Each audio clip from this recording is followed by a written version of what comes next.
বন্ধু, আজকে হাটে যাবি? বিক্রি বাটা কিছু হবে বলে মনে হয়। প্রচন্ড বৃষ্টি হচ্ছে তো। আরে লকাই, হয়তো মানুষজন কম বেরুবে, কিন্তু বিশাল পরিমাণে একটা লাভ করতে পারবো আমরা, বুঝলি? সেটা কিভাবে হতে পারে? চাইলেই তো আর বিশাল পরিমাণে লাভ করা যায় না।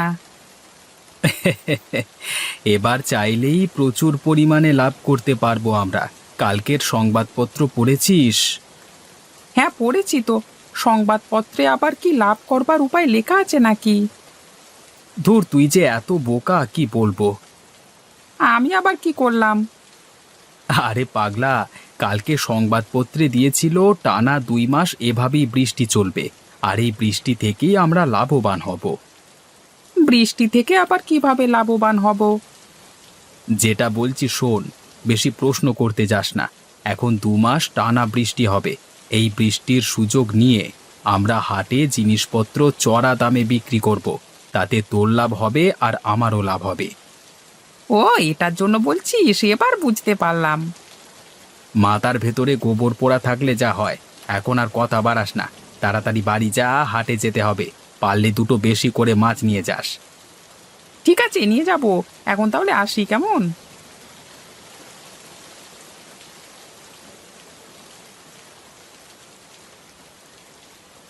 আজকে হাটে তো একটা দোকানও খোলা নেই।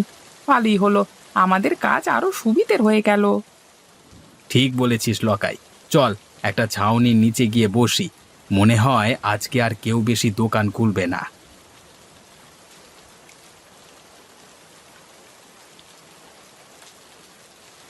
ওই তো, ওই তো একটা লোক এদিকে আসছে বলে মনে হচ্ছে।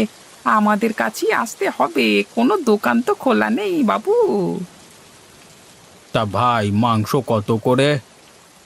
বেশি না, 1 কেজি মাত্র 350 টাকা। 1 কেজি মাংস? তাও আবার মুরগির মাংস 350 টাকা? ওরে বাবা! এই বর্ষার দিনে জিনিসপত্রের দাম তো বাড়বেই। এত বৃষ্টিতেও দোকান খুলেছি, দাম তো একটু বেশি হবেই। আশেপাশের কোনো দোকানই খোলেনি, দেখুন না। সে না হয় বুঝলাম, তা বলে এত দাম? এত বৃষ্টিতে কোনো দোকানদার দোকান খোলেনি, শুধুমাত্র আমরা দুজন বসেছি। দামটা একটু বেশি তো দিতে হবেই দাদা। আচ্ছা আচ্ছা, আমায় 2 কেজি মুরগির মাংস দিও। এই নিন আপনার 2 কেজি মাংস। আপনার হয়েছে 700 টাকা। এই নিন আপনার টাকা। বলিস কি রে ভাই, একদিনেও এত টাকা মুনাফা আমি তো আগে কখনো দেখিনি। দাঁড়া দাঁড়া, মনে হচ্ছে আরো একজন আসছে।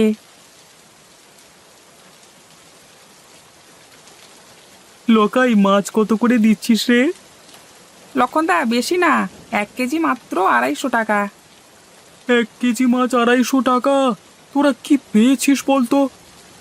লক্ষণদা, এই বর্ষার দিনে এত কষ্ট করে মাছ ধরতে হয় পুকুর থেকে, দাম তো একটু বেশি দিতে হবেই। 1 কেজি মাছ নাও আর 250 টাকা দাও। আচ্ছা, কি আর করা যাবে, আমাকে 3 কেজি দে। এই নাও তোমার 3 কেজি মাছ। তোমার হয়েছে 750 টাকা।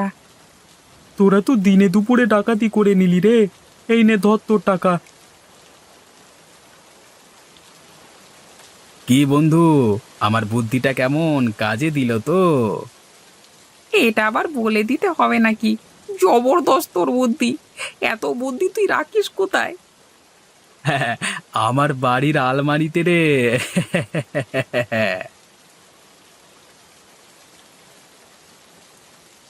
ও ভায়া, আরে হাটের দিকে গিয়েছিলে নাকি? হ্যাঁ, হাটে গেছিলাম, দিনে দুপুরে ডাকাতি করে নিলে। কেন গো, তোমার সাথে আবার কে ডাকাতি করলো? কে আর করবে ডাকাতি? তোমাদের পাড়ার নগেন মাংস বিক্রি করছিল, আমি কিনলাম, 350 টাকা কেজি হিসেবে নিল। বলেন কি গো, 150 টাকার মাংস 350 টাকা নিল? একেবারে 200 টাকা বেশি।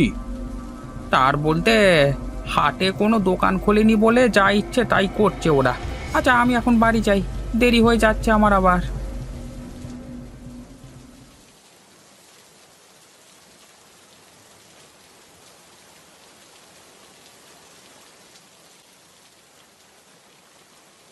কিরে অশোক, এখানে একা একা বসে আছিস যে?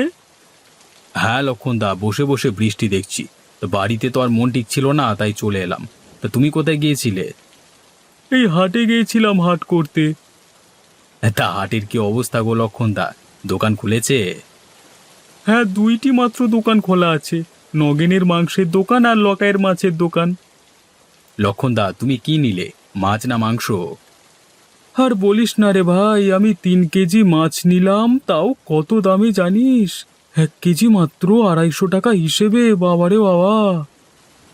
বাপরে বাপ, সুযোগের সৎ ব্যবহার করে নিচ্ছে ওরা দুজন, বুঝলে তো? যা বলেছিস, 150 টাকা কেজি মাছটা বিক্রি করছে 250 টাকা কেজিতে, ভাবা যায়? এত দামে বিক্রি করবে ওরা, এটা ভাবা যায় না।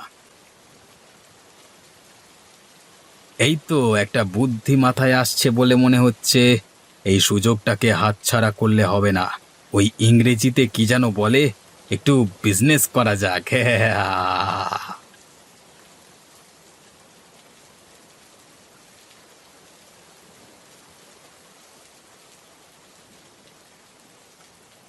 কি গো, এবার তো কিছু একটা করতে হবে। এইভাবে বাড়িতে বসে থাকলে তো আর সংসার চলবে না। কি করব বলো? কাল সংবাদপত্রে দিয়েছিল এখন 2 মাস টানা মুষলধারে বৃষ্টি হবে। আমাদের পুকুর থেকে মাছ ধরে হাটে নিয়ে যাও না গো একবার, বিক্রি করলে তবু সংসারটা চলবে। এই বৃষ্টিতে মাছ না হয় নাই ধরলাম, কিন্তু কিনবে কে? যা বৃষ্টি হচ্ছে তাতে লোকজন বাড়ি থেকে বেরোবে বলে তো মনে হয় না। তুমি অত চিন্তা করো না, বিধাতা ঠিক একটা না একটা উপায় বের করে দেবে। এইভাবে মুষলধারে বৃষ্টি চলতে থাকলে কিছুদিনের মধ্যেই বন্যা হয়ে যাবে, তখন সংসার চালানো আরো মুশকিল হয়ে যাবে। আরে অশোক দা যে, তা কি মনে করে আমার বাড়িতে? কেন রে নিতাই, আমি কি এমনি এমনি আসতে পারি না? আরে অশোক দা, তুমি খারাপ ভাব